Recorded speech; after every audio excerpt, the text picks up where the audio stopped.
బోధన దేవుడు దీవించిన గాక. వాక్య సందేశం కోసము మన సంఘ కాపులైనటువంటి మధుప్రసాద్ గారు వచ్చి వాక్య సందేశం చేస్తారు. హల్లెలూయా. దేవుని పరిశుద్ధ నామమునకు ఘనత మహిమ ప్రభావం కలుగును గాక. మరొకసారి కూడి వచ్చిన మీకందరూ కూడా ప్రభువైన యేసుక్రీస్తు నామమున శుభాభివందనాలు తెలియజేస్తున్నాను. దేవుని సంగమా, గడిచినటువంటి దినాలలో ప్రభు మనందరినీ కూడా కాపాడి భద్రపరిచి ఈ రీతిగా ఆయన యొక్క కృప చేత మనమందరం కూడా ఇక్కడ చేరి ఉంటున్నామంటే దేవుడు మనకి ఇచ్చినటువంటి ఆధిక్యత. హల్లెలూయా. దేవునికి స్తోత్రం కలుగును గాక. మరి ఇంతవరకు కూడా ప్రభు సన్నిధిలో పాటలు పాడి దేవుని మహిమపరచం. చదువుబడుతున్నటువంటి వాక్య భాగాన్ని మరొకసారి మనం చదువుకుందాం. అపోస్తలుడైనటువంటి పౌలు హెబ్రీలకు రాసినటువంటి ఈ పత్రిక భాగము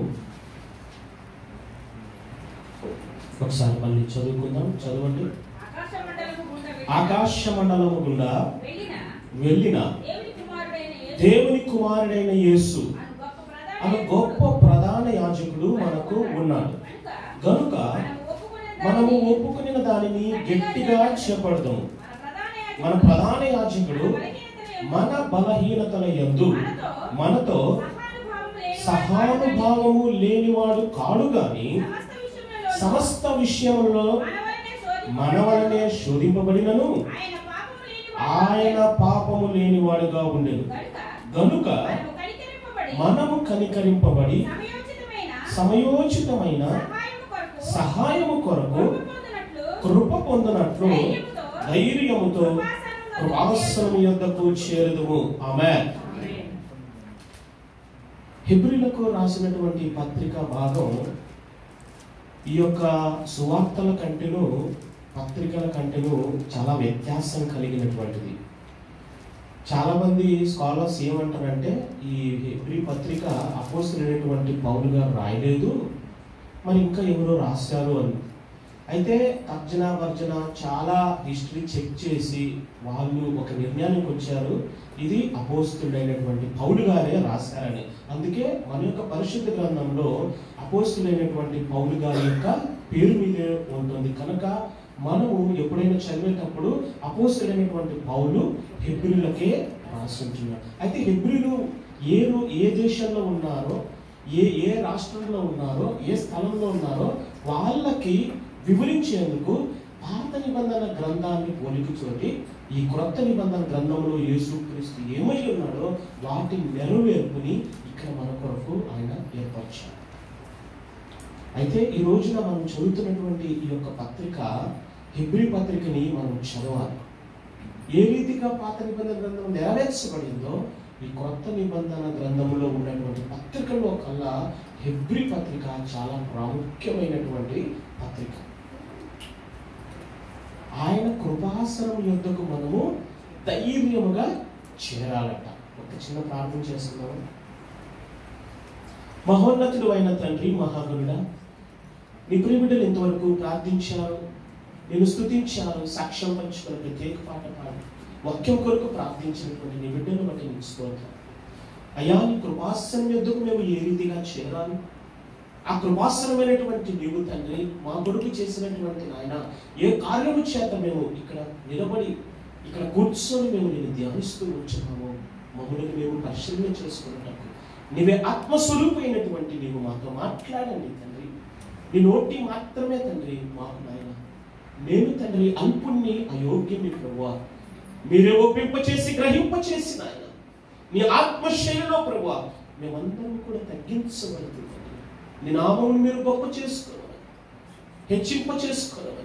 పొంచి ఉన్న శాతాను శక్తులు, చీకటి శక్తులు, అంధకార శక్తులు నజరేయుడైన యేసు నామములో బంధిస్తూ గద్దిస్తూ లయపరుస్తూ మీ నామమునకు ప్రభావం తెచ్చుకొని మాకు మీరు ఒప్పింప చేయటకును, గ్రహింప చేయటకును మీరే మాతో మాట్లాడి మమ్మల్ని ఉజ్జీవింప చేయమని యేసు పరిశుద్ధ నామమున అడుగుచున్నాము తండ్రి.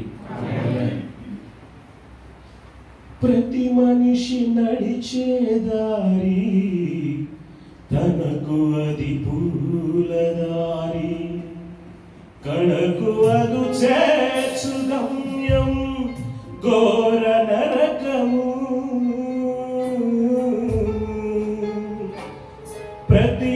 మనిషి నడిచేదారి తనకు అది పూలదారి కడకు అదు చేర్చు గమ్యం ఘోర నరకము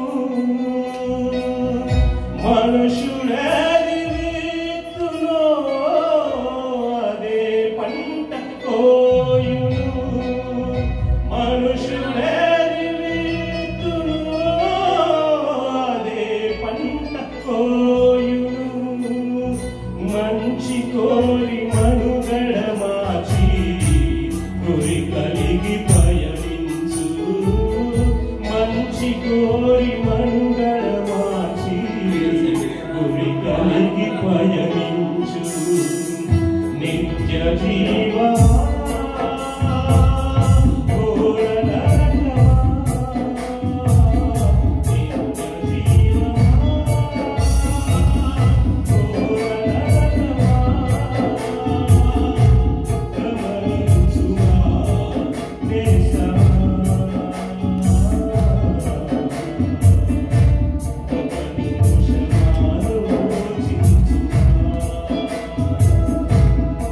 Thank you.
నీ గమ్యం.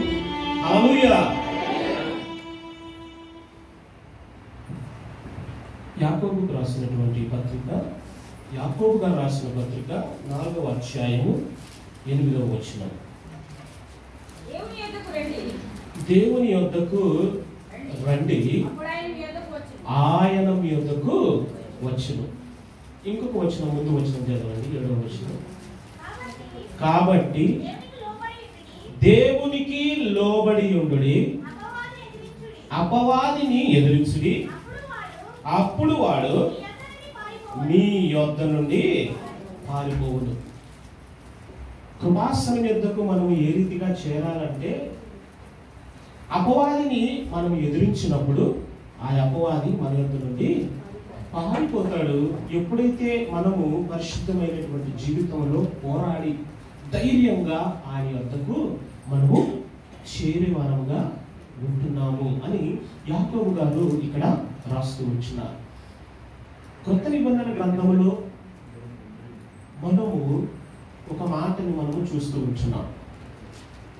జక్కయ్య గారి ఇంటికి ప్రభు వచ్చినప్పుడు ఆ యొక్క పరిస్థితుల్లో అక్కడ ఆయన అంటున్నాడు, నశించిన దానిని వెతికి రక్షించుటకు మనుష్య కుమారుడు ఈ లోకమునకు, అంటే మన యొద్దకు ఆయన వచ్చాడు. ఈ ప్రపంచంలో కల్లా ఎక్కడైనా కానీ, ఏ పరిస్థితుల్లో అయినా కానీ, నీవు నేను మనమందరము ఒక దేవుని పూజిస్తున్నాము అంటే ఆ పూజించేటువంటి దేవునికే ధూపం వెళ్తుంది, కానీ ఆ ధూపాన్ని నిగ్రహించేందుకు ఈ ప్రపంచంలో ఏ దేవుడు మన దగ్గర రాలేదు. అవునా కాదు? ఒకవేళ దేవుళ్ళు ఉంటే వాళ్ళు మనుష్యులు కదా. అయితే దేవుడు అయినప్పటికీ మనుష్య కుమారుడుగా ఈ లోకానికి వచ్చినటువంటి ఏకైక వ్యక్తి మన ప్రభు అయిన యేసుక్రీస్తు. హల్లెలూయా. అంతే కదా. పాత నిబంధన గ్రంథంలో మనం వేసేటువంటి ధూపము, మనం చేసేటువంటి ప్రార్థనలు ఆయన యొద్దకు చేరితే కేవలము ఒక యేసయ్య మాత్రమే, యేసుక్రీస్తు మాత్రమే మన యొద్దకు వచ్చి మనతో నివాసము చేసినటువంటిది.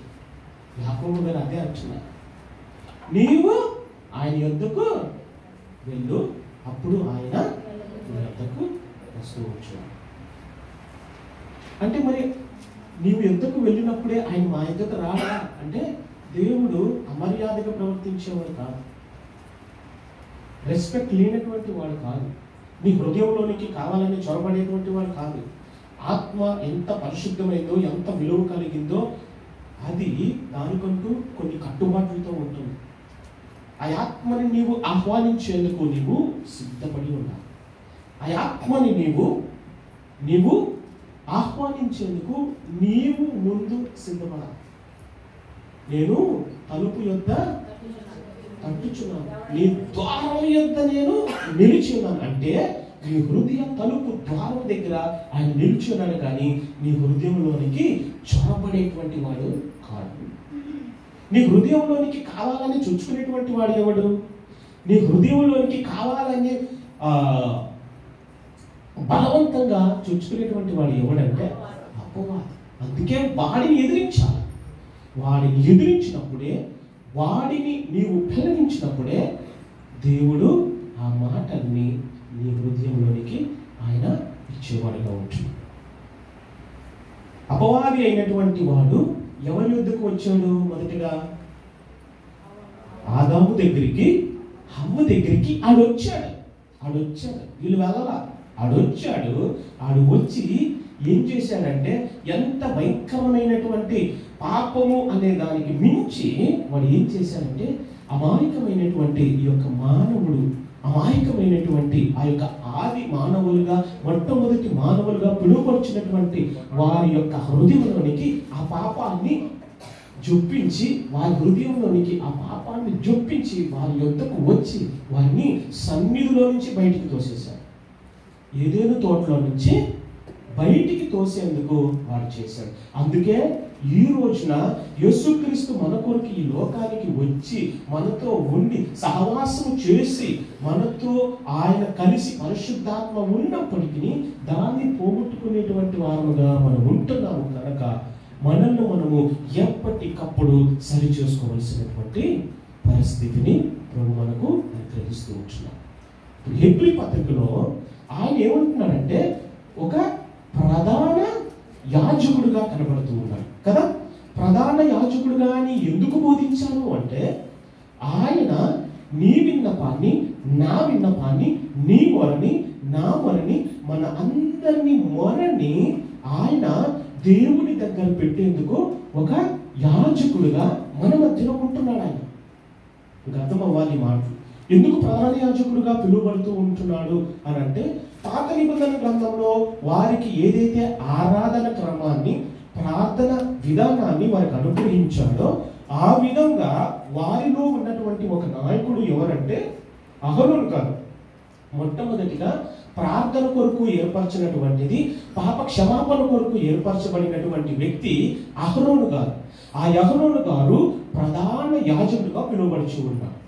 అంటే ప్రధాన యాజకుడిగా పిలువబడుచున్నాడంటే ఏంటంటే, వారికి ఇచ్చినటువంటి ఇలాంటి ఒక సన్నిధి, ఇలాంటి ప్రత్యక్ష గుడారం, ఇలాంటి సన్నిధిలో వారు ఆయనకు అప్పగించాలా, ఆయనకు అప్పచెప్పుకోవాలి. ఆయన పరిశుద్ధంగా, పవిత్రంగా ఆయన లోపలికి వెళ్ళి దేవుని యొక్క కరుణాపీఠము దగ్గర ఆయన మొరను విన్నవించాలి. ఎప్పుడైతే ఆయన మొరను విన్నవించి ఆ యొక్క రక్తాపరాధము చేసినటువంటి వారు, పాప అపరాధము చేసినటువంటి వారు పాప పరిహారార్థం కొరకు ఆ గిన్నెలో ఉంచినటువంటి ఆ యొక్క రక్తాన్ని అక్కడ ఉన్నటువంటి ఆ మందసం మీద చెట్లతో అప్పుడు దేవుడు వచ్చి దాన్ని నిగ్రహిస్తాడు. అయితే ఇక్కడ నిగ్రహించాలి అంటే, దేవుడు దాన్ని అంగీకరించాలి అంటే, ఆ రక్తాన్ని అంగీకరించాలి అంటే ఒక ప్రాసెస్. ఏంటి ఆ ప్రాసెస్ అంటే ప్రార్థనా ధూపం. హల్లెలూయా. ప్రార్థనా ధూపం పాత నిబంధన గ్రంథం గురించి చెప్తున్నా. ప్రార్థనా ధూపం, ఇక్కడ మందసం ఉంటుంది, ఇక్కడ ధూపవేదిక ఉంటుంది. ఈ ధూపవేదికలో ఉండేటువంటి ఈ ధూపము దాని మీదికి రావాలి. అప్పుడే ఆ యొక్క రక్తము ప్రోక్షీకరించబడి చిలకరించబడినటువంటి ఆ రక్తాన్ని దేవుడు నిగ్రహించేందుకు ఆయన మహిమ దాని మీదకి వస్తుంది. ఇక్కడ పాయింట్ ఏంటంటే, మనము మొరపెట్టేటువంటి ప్రార్థన అమూల్యమైనది. మన ప్రార్థన ఆ ధూపం మీద ఎప్పుడైతే ఉంటుందో ఆ సామ్రాణి యొక్క పొగ ఆ యొక్క ధూపము ద్వారా దీనికి వచ్చినప్పుడే అది నిగ్రహించబడతాది అని పాత నిబంధన గ్రంథము చెబుతుంది. మరి కొత్త నిబంధన గ్రంథంలో ఏంటంటే, ఇక్కడ ప్రధాన యాజకుడు ఏదైతే చేశాడో, ఇక్కడ ప్రధాన యాజకుడు ఆ రక్తాన్ని తీసుకున్నాడో, ఆ ప్రధాన యాజకుడు ఆ సాంబ్రాన్ని వేసి ఆ ధూపాన్ని ఇలాగే చేశాడో, ఇప్పుడు కొత్త నిబంధన గ్రంథంలో యేసుక్రీస్తు మన కొరకు చనిపోయి తిరిగి ఆయన వెళ్ళి మన యొక్క విజ్ఞాపన కొరకు వేచి ఉన్నటువంటి ఆయన ఇక్కడ సాంబ్రాన్ని కొరకు ఉన్నటువంటి ఆ ధూప వేదిక ఆయన నామం. హల్లెలూయా. ఆయన నామంలో మనం ప్రార్థిస్తున్నామా? అపోస్తుల కార్యాలు అంటాడు ఆయన నామంలోనే, ఏ నామంలో మీరు ప్రార్థన చేయకూడదు. అయితే మీ ప్రార్థన ఎలా ఉండాలి? మీ ప్రార్థన ఎలా ఉండాలి అంటే ఆ ధూప నైవేద్యం వేసినట్టుగా ఉండాలి. మరి అలాంటి ప్రార్థన ఉందా మనకి? ఎప్పుడైతే ఆ ధూపము అది వెళ్ళి ఇక్కడ ఉన్నటువంటి ఈ మందసము ఆ రక్తం ఏదైతే చిలకరించబడిందో దానికి తాకినప్పుడు ఆయన మహిమ దాని మీదకు వచ్చి అది అంగీకరించబడుతుంది. అది అంగీకరించబడలేదంటే ఏమవుతుందో తెలుసా? ఈ ప్రధాన యాజకుడు అనే వ్యక్తి చచ్చిపోతాడు. మీకు అర్థమవుతుందా? ఒకవేళ మనం నిజంగా తప్పు చేసి, నిజంగా మనము అపవిత్రులుగా ఉన్నప్పుడు ఆ కాలంలో ఆ ధూపము అంగీకరించబడకపోతే, ఆ ప్రార్థన అంగీకరించబడకపోతే ప్రధాన యాజకుడు చచ్చిపోతాడు. అందుకే యేసయ్య మన కొరకు ఏమయ్యాడు? సిలువలో మరణించాడు. యేసుక్రీస్తు లోకానికి వచ్చి మన కొరకు మన పాపములన్నిటినీ కడిగి వేసేందుకు ఆయన చనిపోవడానికి కారణం. పాత నిబంధన నెరవేరుస్తూ ఉంటున్నాడు. కానీ ఇప్పుడు ఆయన ఏమంటాడంటే, మీరు ప్రార్థన చేయండి. అవునా? హెబ్రీ పత్రిక, అదే హెబ్రీ పత్రిక 5వ అధ్యాయంలో మీరు చూస్తే 7వ వచనం, 5వ అధ్యాయం 7వ వచనం, శరీరధారి అయ్యున్న, అందరూ తీయండి హెబ్రీ పత్రిక 5వ అధ్యాయము 7వ వచనం, శరీరధారి అయ్యున్న దినములలో మహారోదనముతో కన్నీళ్లతోను తన్ను మరణము నుండి రక్షింపగలవానికి ప్రార్థనలను యాచనలను సమర్పించి భయభక్తులు కలిగి ఉన్నందున ఆయన అంగీకరింపబడిన. హల్లెలూయా. యేసుక్రీస్తు కూడా మన మధ్య మనిషిగానే ఉండి, ఇది కన్ఫ్యూజ్ అయ్యేటువంటి వాక్యం కానీ మీరు జాగ్రత్తగా వినాలి. ఆయన మన కొరకు వచ్చి, మన కొరకు ఆయన విజ్ఞాపన చేసి, మన పాపములన్నింటినీ ఆయన మీద మోసుకొని, ఆయన క్షమించబడి మన కొరకు ఆయన చనిపోయాడు. అయితే ఆయన కూడా మానవుడేగా? ఆయన కూడా మానవుడేనా కాదా? ఆయన కూడా మానవుడే. కాబట్టి మనం ఎలాగైతే ఆయన మీద మోపామో ఇప్పుడు ఈయన తండ్రి మీద మోపుతున్నాడు. అది ఈయన తండ్రి మీద మోపుతున్నాడు. ఈయన కూడా నీలాగా నాలాగా యాచన చేస్తూ కన్నీరు కారుస్తూ ఆయన అంటున్నాడు, అయ్యా ఈ గిన్నె నా యొద్ద నుంచి తొలగించు వీలైతే,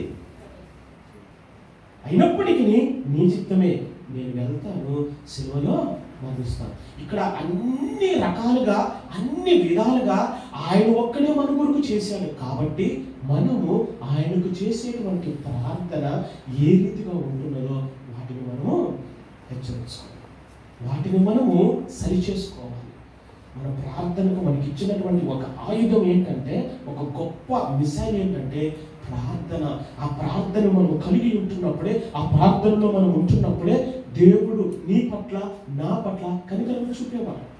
ఎందుకంటే నీవు డైరెక్ట్గా ఆయనతో మాట్లాడకపోతే, నీవు ఆయనతో మాట్లాడకుండా ఆయనతో సంభాషించకుండా దేవుడు నా పక్షాన ఉంటున్నాడంటే అసలు నీ హృదయంలోనికి ఎలా వస్తాడు?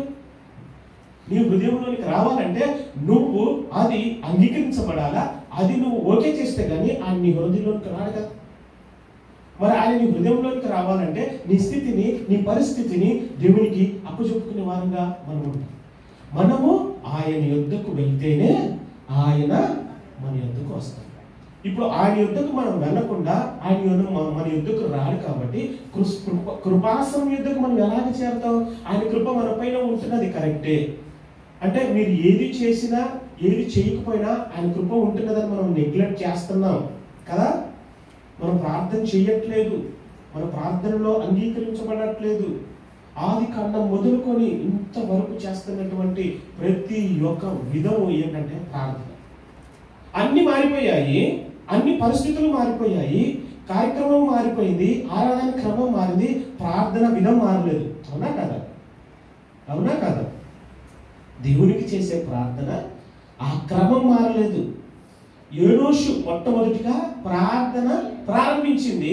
నీవు ప్రకటన గ్రంథం వరకు, ప్రకటన గ్రంథం సమాప్తమైన ఇంకా జరగబోతున్నటువంటి కాలంలో కూడా ప్రార్థన అనేది మారలేదు. అవునా కదా? దేవునితో సంభాషించవలసింది, దేవునితో ఉండవలసినటువంటి ఆ గుణ లక్షణాలని మనము కలిగి ఉంటున్నప్పుడు మనము ఏ ఇబ్బందిని మనము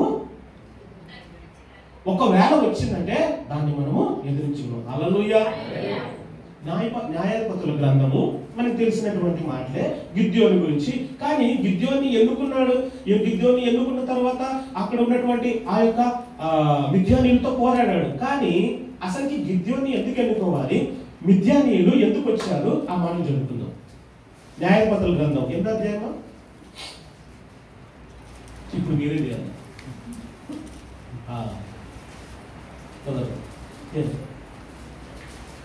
సరే త్వరగా 6వ అధ్యాయం. న్యాయాధిపతులు 6వ అధ్యాయం.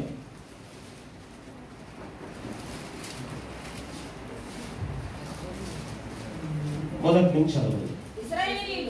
ఇశ్రాయేలీలు యెహోవా దృష్టికి, మళ్ళీ చదవండి. ఇశ్రాయేలీలు యెహోవా దృష్టికి దోషులైనందున. ఇప్పుడు గిద్యోని స్టోరీ మనకంతా తెలుసు కదా. 12వ వచనం చదవండి. యెహోవా దూత అతనికి కనపడి, పరాక్రమము గల బలాఢ్యుడా, యెహోవా నీకు తోడయ్యుండునని అతనితో అనగా, గిద్యోను చిత్తము నా ఏలినవాడా, యెహోవా మాకు తోడయ్యుండిన యెడల ఇదంతయు మాకేలా సంభవించును. ఇవంతా మనకి తెలుసు. కానీ ఇప్పుడు గిద్యోను అడుగుతున్నాడు.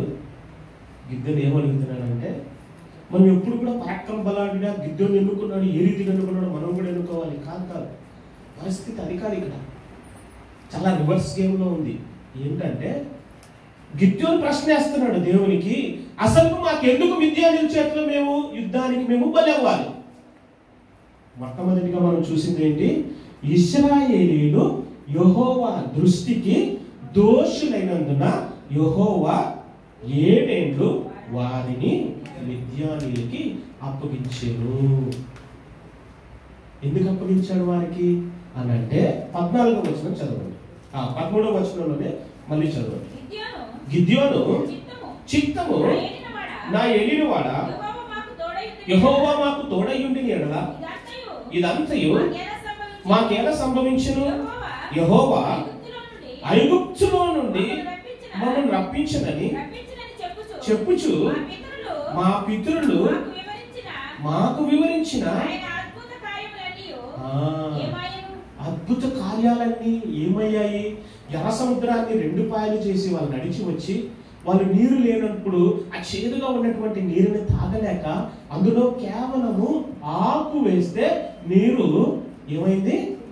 మధురంగా తీయగా మారింది. ఆకు వేస్తే తీయగా మారుద్దా? ఆకు వేస్తే తీయగా మారుద్దా? ఆకు వేస్తే అద్భుతం కాదా? యేసుక్రీస్తు దగ్గరికి వచ్చినప్పుడు ఒక కుష్టివానికి చెయ్యి తాకితే ఆ కుష్టి అంతా వెళ్ళిపోయింది కదా. గుడ్డివాడిగా ఉంటున్నప్పుడు ఆ గుడ్డివానికి బూడిద చేసి ఆయనకి పూసినప్పుడు అసలు ఈ లోకంలోనే ఎక్కడ కూడా లేనటువంటి మిరాకిల్, గొప్ప మిరాకిల్ అంటే అదే. కంటి చూపు ఉన్నోడికి కంటి చూపు తెప్పించవచ్చు, అది గుడ్డివాడైతే.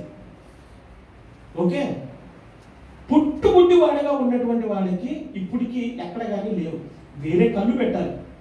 ఉన్న కంటిని బాగు చేయాలంటే ఇటువరకు అసాధ్యం. అది మీరు ఎక్కడైనా కానీ మెడికల్లో ఫీల్డ్లో ఉన్నటువంటి వారు ఇది మీకు తెలిసే ఉంటుంది. పుట్టి గుడ్డివాడికి గుడ్లు కళ్ళు తెరవు. అలాంటి శక్తి కలిగినటువంటి యేసయ్య, అలాంటి అద్భుతాలు చేసినటువంటి దేవాది దేవుడు వారి పక్షాన ఉండగా ఇక్కడ గిద్యోను అడుగుతున్నాడు ప్రశ్న, మేము ఎందుకు మిద్యానీయుల చేతిలో మేము బలవ్వాలి? అప్పుడు అంటున్నాడు, మిమ్మల్ని మీరు పరిశోధన చేసుకోండి. అయినా దేవుడు వారి దగ్గరికి ఎందుకు వచ్చాడు అంటే, ఎందుకు గిద్యోనుతో కూడా మాట్లాడాడు అంటే, అంత స్పేస్ని దేవుడు ఎందుకు ఇచ్చాడంటే, వీరు 7 సంవత్సరాలు బలి అయిపోయి బానిసలుగా వారితో ఉన్నప్పుడు వారంట ముందుకొచ్చి ఇప్పుడు వారు దేవునికి మొదలుపెట్టారు. ఆ మాట ఉంటారు చూడండి. 6వ వచనం చదవండి. దేశమును పాడు చేయుటకు దానిలోనికి వచ్చిరి ఇశ్రాయేలీయులు మిద్యానీయుల వలన మిక్కిలి హీన దశకు వచ్చినప్పుడు 5వ వచనం కూడా చదవండి. వారును వారి ఒంటెలను లెక్క లేకయుండెను, దేశమును పాడు చేయుటకు వారు దానిలోనికి వచ్చిరి ఇశ్రాయేలీయులు మిద్యానీయుల వలన మిక్కిలి హీన దశకు వచ్చినప్పుడు వారు యెహోవాకు మొరపెట్టి. అంటే చాలా హీన దశకు వచ్చారు. ఇక వారి దగ్గర ఇంకా ఏమీ లేదు.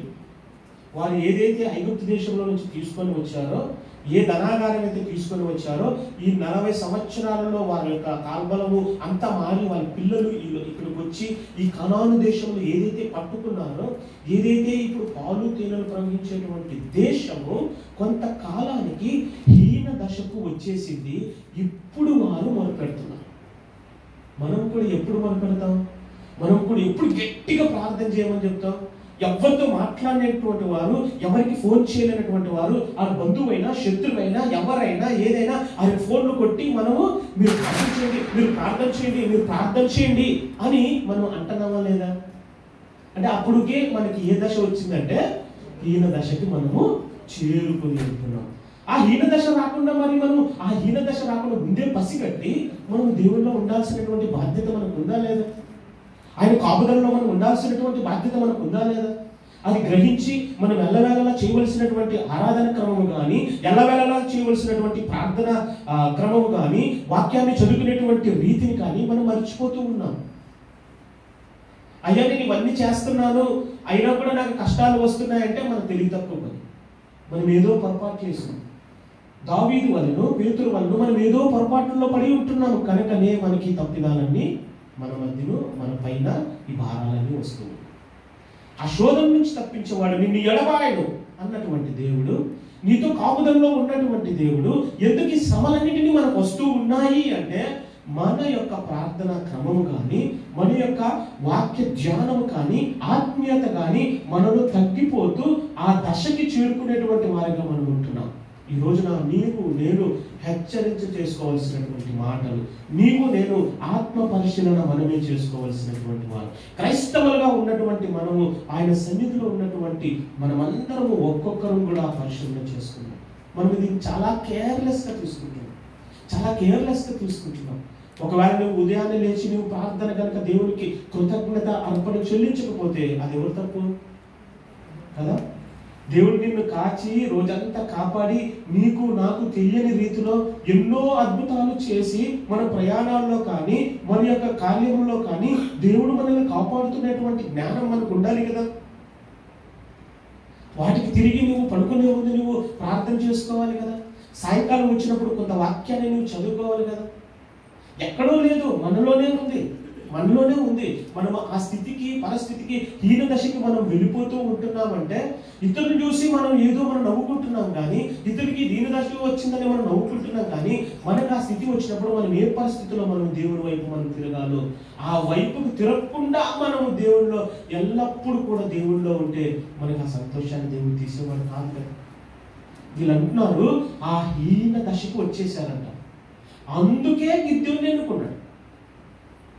అనుకున్నాడు పరాక్రమం గల బలాఢ్యుడా, నీవు ముందుకురా, నీవు గానుగ చాట దాక్కున్నావు, నీవు మనుష్య గోత్రంలో అల్పమైనటువంటి వాడవు కాదు అని దేవుడు తనను పిలిచినప్పుడు వారితో యుద్ధం చేయుటకు అక్కడ ఉన్నటువంటి ఆ సైన్యాన్ని అంతటిని తీసుకొని కేవలం నీతో 2000 మంది ఉంటే 300 మంది మాత్రమే నాకు కావాలని చెప్పేసి వాళ్ళకు ఒక పాఠాన్ని ఎందుకు నేర్పించాడు అంటే వారు హీన దశకు వచ్చి మొరపెట్టారు.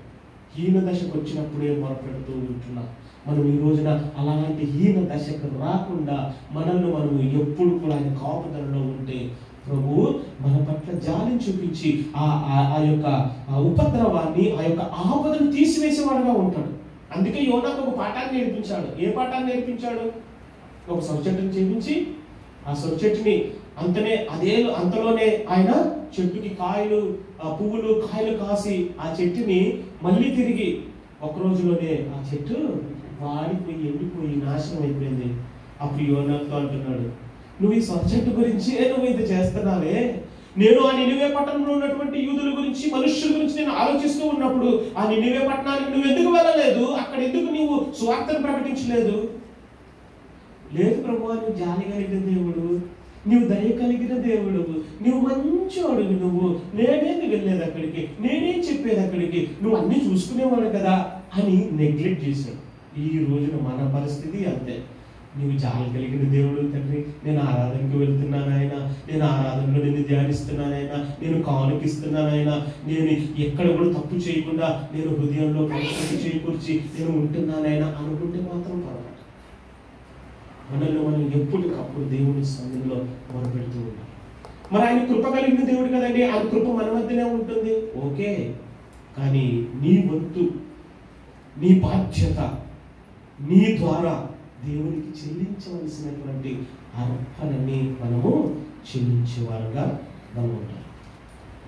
నిర్గమకాండము 9వ అధ్యాయము 1 వచనాన్ని చదవండి. నిర్గమకాండము 9వ అధ్యాయం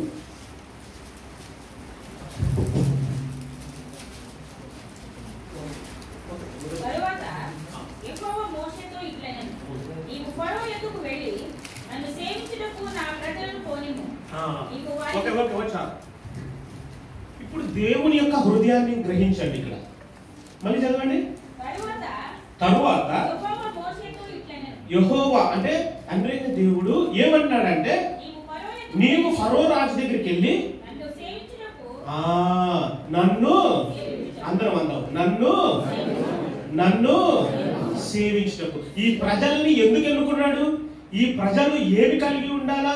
ఈ ప్రజలు ఏ ఏ ఏ రీతిగా వాళ్ళు రావాలో, ఏమి చెయ్యాలో ఇది ఒక్క మాట సరిపోదా? ఏమన్నాడంటే ఫరో దగ్గరికి నువ్వు వెళ్ళి, ఈ ప్రజలు నా ప్రజలు, ఈ ప్రజలు కేవలం నన్ను సేవించేందుకే వీరు నేను ఎన్నుకున్నాను. అది ఈ రోజున రక్షణ మనకి ఎందుకు అనుగ్రహించాడు? ఈ రోజున ఆయన శిలువలో మరణించి మన కొరకు పునరుత్థానుడై ఆయన ఒక నివాస స్థలము ఏర్పరచుకున్నటువంటి ఆయన, ఆ నివాస స్థలంలో మన కొరకు ఆయన అనేకమైనటువంటి స్థలములలో బాధ్యతలు మనకి ఎందుకు ఆయన రాకడలో మనకి ఇవ్వబోతూ ఉన్నాడు? మనము ఆయన్ని సేవించేందుకు. ఇశ్రాయేలు ప్రజలను ఎందుకు అనుకున్నాడు? ఒకరు ఎందుకు అంతగా అంటే, దేవుడు ఒక గుంపుని ఎన్నుకున్నాడు, ఆ గుంపు ఆయన్ని సేవించేందుకు. హల్లెలూయా. ఈ గుంపు ఈ క్రైస్తవులుగా ఉన్నటువంటి మనము, సంఘముగా చేర్చబడినటువంటి మనము ఆయనని సేవించాలి. నీ ప్రార్థనతో నీవు సేవించాలా, నీ ఆరాధనతో నీవు సేవించాలా, నీ స్తుతి పాఠాల ద్వారా సేవించాలా, నీ వాక్యము ద్వారా సేవించాలా, నీ సువార్త ద్వారా సేవించాలా. హల్లెలూయా. ఆత్మల భావం కొరకు. అందరూ సెలబ్రిటీస్ అంటారుగా. సెలబ్రిటీస్ ఎవరు తెలుసా? నువ్వు నేను. దేవుడు అంటున్నాడు, ఒక్క ఆత్మ ఇక్కడ రక్షించబడితే ఎక్కడ సంతోషంగా ఉంది? దేవుడు నువ్వు సంతోష పెట్టాలంటే ఏం చేయాలంట? నిన్ను నువ్వు డబ్బు సంపాదించుకోవాలా? నిన్ను నువ్వు పరిశుద్ధత కలిగి ఉండాలా? నీ ఒక్కడవే, నీ కుటుంబం ఒకటే ఉండాలా? కాదు కదా. ఆత్మలు ఎప్పుడైతే ఆయన సన్నిధిలోనికి వస్తాయో, ఆయనని నీతో పాటి వారు కూడా సేవిస్తారో, ఈ గుంపు జనాంగము ప్రబలి లక్షల కాల్బలముగా మారిపోద్దో, అప్పుడు పరలోకంలో ఈ యొక్క చిన్ని హృదయం కొరకు నీవు నేను అన్యులుగా ఉంటున్నప్పుడు, ఎప్పుడైతే మనం ఇతరుల ద్వారా రక్షించబడ్డామో పరలోకంలో సంతోషం కలిగి చెప్పటువంటి దేవుడికి మహిమపడతారు. హల్లెలూయా. సో అది ఎవరి ద్వారా కలిగిందో ఇప్పుడు నీ ద్వారా మనందరి ద్వారా కలగాలి అంటే మనమే సెలబ్రిటీలు కదా. దేవుడు అప్పుడు మనల్ని లెక్కిస్తున్నాడు.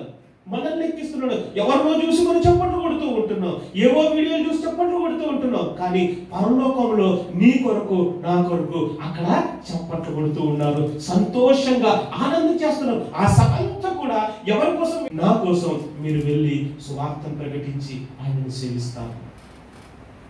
అవునా కాదు?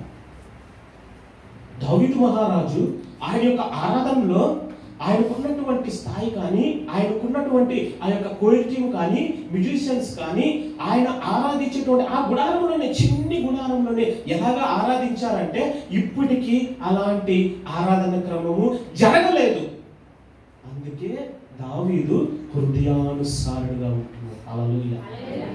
దావీదు యొక్క హృదయానుసారము ఎలాగైందంటే ప్రతి కార్యమును బట్టి, ప్రతి స్థితిని బట్టి, దేవుడు ఏ కార్యక్రమం అయితే ఏదైతే ఆలోచించాడో, దేవునికి ఏదైతే సంతోషం కలుగుద్దో అది ఈయన చేశాడు. కొన్ని రీతిలుగా కొన్ని సమయాల్లో ఆయన భౌతికంగా ఆలోచించి తప్పులు చేశాడే తప్ప తిరిగి తెలుసుకొని వాటిని అన్నిటిని సరి చేసుకుంటూ ఆయన ఆ యొక్క క్రమాన్ని సరి చేసుకు ఉన్నాడు. మనం కూడా అలానే మనుష్యుల రీతిగా మనం ఉంటున్నప్పుడు మన క్రమాన్ని మనము సరి చేసుకోవాలి. ఎప్పుడైతే మేరీ మగ్దలిన ఆ యొక్క స్త్రీ అక్కడ వచ్చి దేవుని దగ్గరికి వచ్చి ఆమె ఆ యొక్క అత్తర్ని పూసిందో, ఆయన అంటున్నాడు, నువ్వు అడ్డుకోవద్దు. ఆమె విలువ కలిగింది, ఎంత విలువ కలిగిందో అది పూస్తుండగా ఆయన అంటున్నాడు, వద్దు, నువ్వు అడ్డుకోవద్దు. ఎందుకంటే నేను అభిషేక తైలం కాదది, నా యొక్క మరణం కొరకు ఆవిడ నన్ను అభిషేకం చేస్తూ వచ్చింది. ఆ రోజున దావీదుకి ఎలాగైతే తల మీద అభిషేకం చేయబడిందో, ఈయనకు తల మీద కాళ్ళకి అభిషేకం ఎందుకు చేయబడిందంటే ఆయన మన కొరకు చనిపోయేందుకు, ఆవిడ ఆయన్ని సేవించేందుకు పెట్టుకుంది. యేసుక్రీస్తు ఎప్పుడైతే ఆయన మరణించి పునరుత్థానమయ్యాడో, ఉదయాన్నే ఆమె వెళ్ళినప్పుడు ఆమెకు మాత్రమే, అక్కడ ఉన్నటువంటి వారికి మాత్రమే దేవదూతలు కనపడి ఉంటున్నారు. ఎందుకంటే వారు హృదయంతో దేవుణ్ణి సేవిస్తూ ఉంటున్నారు. వారి యొక్క సమర్పణ వారు కలిగి ఉంటున్నారు. నీలో నాలో ఆ హృదయ సమర్పణ మనము కలిగి ఉండాలి. యోహాను 1వ పత్రిక 3వ అధ్యాయము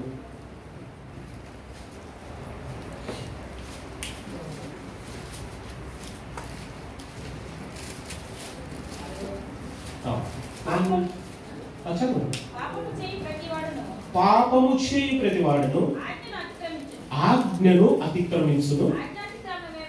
ఆజ్ఞాతిక్రమమే పాపము. పాపములను తీసివేయుటకై ఆయన ప్రత్యక్షమాయనని. హల్లెలూయా. హల్లెలూయా. మనమందరం కూడా చెప్తాం ఆయన ప్రత్యక్షమాయను. అందరూ చెప్తాం. ఎందుకు చెప్పట్లా? ఆయన ప్రత్యక్షమాయను. అందరూ కూడా అంటారు ఇప్పుడు ఆయన కుమారుడు, ఆయన శరీరధారిగా ఈ లోకానికి వచ్చాడు, ఆయన మానవుడే కదా, ఆయన ఎందుకు దేవుడని మిమ్మల్ని ఎవరైనా అడిగితే మనం ఏం చెప్పాలంట? ఆయన పాపములను తీసివేయటకు మన కొరకు ప్రత్యక్షమయ్యాడు. ఇక్కడ మన కొరకు ఆయన శరీరాకారాన్ని ధరించుకున్నటువంటి వ్యక్తిగా మన యుద్ధకు వచ్చాడు. మరొక్కసారి ఆ మాట చదువుతున్నాం. హెబ్రీ పత్రిక 4వ అధ్యాయం. మనము బలలోనికి చేవేయచ్చు ఉంటుండగా మనల్ని మనం సరి చేసుకునేందుకు ఆ కృపాసనం ఎందుకు మనము ఏ రీతిగా చేరాలో ఒక్కసారి మనల్ని మనము పరిశీలన చేసుకున్నాం. ఆకాశ మండలము గుండా వెళ్ళిన దేవుని కుమారుడైన యేసు ఇప్పుడు ఆయన ప్రత్యక్షమయ్యాడు కదా. ఆ ప్రత్యక్షమైనటువంటి ఆయన ఆరోహణమైతూ ఆకాశ మండలం గుండా ఆయన దేవునికి వెళ్ళి దేవుని కుడిపార్శ్వన ఆయన కూర్చొని ఉన్నాడు. ఇప్పుడు దేవుని కుడిపార్శ్వన కూర్చొని ఉన్నాడు. అయితే ఎలా కూర్చొని ఉన్నాడంటే ప్రధాన యాజకుడిగా కూర్చున్నాడు. ఇప్పుడు న్యాయాధిపతుల గ్రంథంలో ఆయన న్యాయాధిపతిగా కనపడుతున్నాడు మనకు. అవునా? న్యాయాధిపతుల గ్రంథంలో ఒక న్యాయాధిపతిగా కనపడి ఆ హీన దశకు వచ్చినప్పుడు వారు మొరుపెట్టినప్పుడు ఆయన ఒక న్యాయాధిపతిని, అందుకే గిద్యోను తీసుకొచ్చాడు. గిద్యోను ద్వారా అవి చెల్లించాడు. ఇప్పుడు మనకు ఆయన ఒక ప్రధాన యాజకుడుగా దేవుని దగ్గర కూర్చొని మనము చేసేటువంటి ప్రార్థన చదవండి. ఆకాశ మండలము గుండా వెళ్ళిన దేవుని కుమారుడైన యేసు అను గొప్ప ప్రధాన యాజకుడు మనకు ఉన్నాడు కనుక మనము ఒప్పుకున్న దానిని గట్టిగా చేపట్టుదుము. మన ప్రధాన యాజకుడు మన బలహీనతల యందు మనతో అంటే ఇప్పుడు నువ్వు నేను ప్రార్థన చేస్తున్నామా? మన యొక్క బలహీనత ఆయనకు తెలుసు. మన యొక్క స్థితి పరిస్థితి ఆయనకు తెలుసు. ఎందుకు? ఆ ప్రధాన యాజకుడు అయినటువంటి ఆయన, దేవుని కుమారుడైనటువంటి ఆయన నీలాగా నాలాగా శరీరాన్ని దాల్చి మనలో ఏ బలహీనతలైతే ఉన్నాయో వాటిని ఆయన రుచి చూచాడు. నీతోనూ నాతోనూ ఉండి సహవాసంతో ఉండి పేతురు లాంటి వారిని, యాకోబు లాంటి వారితో ఆయన ఉండి అనుభవించి నీ బలహీనత కానీ నీ కన్నీరు కానీ నీ బాధ కానీ నీ శోధన కానీ ఆయన అనుభవించాడట. అందుకే మనిషిగా ఈ లోకానికి ప్రత్యక్షమయ్యాడు.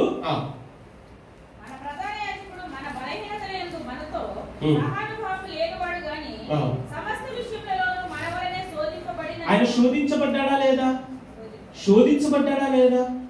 సాతాను దగ్గర శోధించబడ్డాడు, పరుషుల దగ్గర శోధించబడ్డాడు, సద్దుకాయల దగ్గర శోధించబడ్డాడు, ఈ యొక్క అపోస్తుల దగ్గర శోధించబడ్డాడు. వారు ఏ మాటలైతే చెబుతున్నారో అవన్నీ కూడా నువ్వు బొక్కుతూ ఉన్నావు. మీరందరూ కూడా అవిశ్వాసంతో ఉన్నారు అన్నప్పుడు పెనుతుఫాలి గాలి వచ్చినప్పుడు అక్కడ కూడా ఆయన పరీక్షించబడ్డాడు. స్వస్థతలు చేసేటప్పుడు పరీక్షించబడ్డాడు.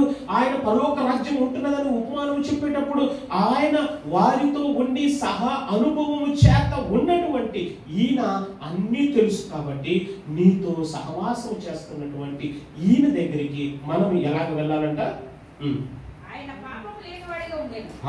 గనుక మనము కనికరింపబడి సమయోచితమైన సహాయము కొరకు కృప పొందినట్లు ధైర్యముతో కృపాసనము ఆయన కృపాసనం యొద్దకు మనము చేరాలి. ఈ బల్ల యొద్దకు మనము ఎలాగ చేరాలి అంటే ధైర్యంతో ఆయన సహవాసంలో ఉన్నామని మనము నిర్ధారించుకోవలసినటువంటి వారమైనా. హల్లెలూయా. ఆ యొక్క ప్రత్యక్ష గుడారంలో అన్ని దానికి మూతలు లేవు. మీకు అర్థమవుతుందా? బలిపీఠానికి మూతుందా? గంగాలానికి మూతుందా? దీపస్తంభానికి మూత, బల్లకి మూత, ధూపవేదికి మూత లేదు. కానీ మందసానికి మూత ఉంది. సంఖ్యాకాండంలో ఏం చెప్తున్నాడంటే, చాలు మన టైం లేదు కాబట్టి, సంఖ్యాకాండం ఏదైతే మూత లేదో ఆ మూత లేనది అపవిత్రమైనది. మందసానికి మాత్రమే మూత ఉంటుంది. దాన్నే కరుణాపీఠం అంటున్నారు. అపవిత్రమైనది మూత లేనిది, మూత ఉన్నది అది పవిత్రమైనది. హల్లెలూయా. మూత ఉన్నది పవిత్రమైనది, పరిశుద్ధమైనది. ఓకే. మూత లేనిది అపవిత్రమైనది. నీ హృదయము ద్వారము అది మూసి ఉండాలా. అందుకే దేవుడు అన్నాడు, నీ హృదయం దగ్గర నేను తలుపు తీస్తాను, నా ఒక్కడికే నువ్వు తీ తలుపు. అది మాట. అందుకే మన హృదయాలు మూతపడి ఎప్పుడు కూడా అది భద్రపరచబడి ఉండాలి. అందులో దేవుడికి మాత్రమే స్థానాన్ని కలిగించాలా, ఆ దేవుడు మాత్రమే ఉండాలా. అయితే ఆ కరుణా పీఠం మీద కెరూబులు ఉన్నప్పుడు దాన్ని ఎలాగైతే ఆ మహిమ మీద వస్తుందో ఆ కృపాసనం యొద్దకు ఆ శిలువ యాగము చేత ఆయన పాదములు పట్టుకొని మనము కూడా ఆయన యొద్దకు ధైర్యంగా చేరి ఆయన సహవాసపు విందులో పాలు పొందినప్పుడు నీవు నేను కూడా విజయవీరులుగా ఆయన లోక రాజ్య వారసులుగా ఉంటున్నాం. ఆత్మీయతలో మనమందరం కూడా ఉంటున్నాం. ఇశ్రాయేలుకి ఎందుకు హీన దశ వచ్చింది? వారు దేవుణ్ణి విడిచిపెట్టారు కాబట్టి మిద్యాన్ని తీసుకొచ్చాడు. మిద్యాన్ని తీసుకొని వచ్చి వాళ్ళ గొర్రెలు కానీ ఒంటె కానీ ఏది కూడా లేకుండా వారికి నీరు చుక్క కూడా తాగేటువంటి పరిస్థితి కల్పించాడు. కానీ ఎప్పుడైతే వారు దేవునికి మొరపెట్టారో దేవుడు వారికి గిద్యోను లాంటి వ్యక్తిని పంపించాడు. అందుకే మన కొరకు కూడా ప్రక్రమైనటువంటి యేసుక్రీస్తు మన మధ్యలో వచ్చి మన కొరకు శిలువలో మరణించి ఆయన తిరిగి లేచి పునరుద్ధరణై మన మధ్య మళ్ళీ రానయ్యుంటున్నాడు. ఆయన యొద్దకు మనము చేరవలసిన వారమై ఉంటున్నాం. దేవుడు ఈ కొద్ది వారు దీవించి ఆశీర్వదించేయాలి.